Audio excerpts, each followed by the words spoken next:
கணவன் மனைவி, மனைவி புருஷனுக்கு கீழ்ப்படியணும், கணவன் மனைவி மேல அன்பு கூறணும். இந்த ரெண்டுக்குள்ள தொடர்பு பாருங்களேன். ஒரு மனைவி புருஷனுக்கு கீழ்ப்படிய மனைவி மேல புருஷனுக்கு அன்பு அதிகமாகும். நல்லா அறிந்து கொள்ளுங்க. சில சொல்லுவாங்க, கணவர் சொல்லுங்க பிரதர், என்ன நேசிக்க சொல்லுங்க பிரதர், என்ன நேசிக்க மாட்டேங்கிறாருமாங்க. சட்டம் போட்டு எல்லாம் நேசிக்க வைக்க முடியாது.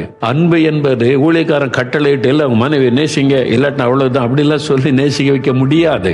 பிராக்டிக்கலா நீங்க தெரிஞ்சீங்கன்னா மனைவி கீழ்ப்படிய புருஷனுக்கு மனைவி மேல அன்பு அதிகமாகும். அப்ப இன்னொரு பக்கம் பாத்தீங்கன்னா, ஒரு புருஷன் மனைவிடத்துல அன்பு கூற மனைவி புருஷனுக்கு கீழ்ப்படுகிற சுபாவத்துக்குள்ள வந்துருவாங்க. என் கணவர் மேல இவ்வளவு அன்பா இருக்காரு, கீழ்ப்படிஞ்சிருவாங்க. ரெண்டு ஒன்றுக்கொன்றோடு நெருக்கமான தொடர்புடையது. இதுல யாரையும் குற்றப்படுத்த முடியாது. மனைவி கீழ்ப்படிய புருஷனுடைய அன்பு ஆட்டோமேட்டிக்கா அவங்க மேல வரும். யாரும் சொல்ல தேவையில்லை. அதே மாதிரி புருஷன் மனைவியை நேசிக்க தான் மனைவிக்கு கீழ்ப்படுகிற அந்த எண்ணம் வரும். இந்த ஆள் என்ன நேசிக்க மாட்டேங்கிறார், நான் அவருக்கு கீழ்ப்படியணும், அந்த வெறுப்பு மனைவியுடைய உள்ளத்துல வந்துடும். ஆனால் ரெண்டு பேர் சம்பந்தப்பட்டது, ரெண்டு பேருக்கு வசனம் பேசுகிறாரு. அதனால மனைவிமார்கள் எப்பொழுதுமே உங்களுடைய கணவருக்கு கீழ்ப்படுகிற ஒரு இருதயம் உள்ளவர்களாய் இருக்கணும்.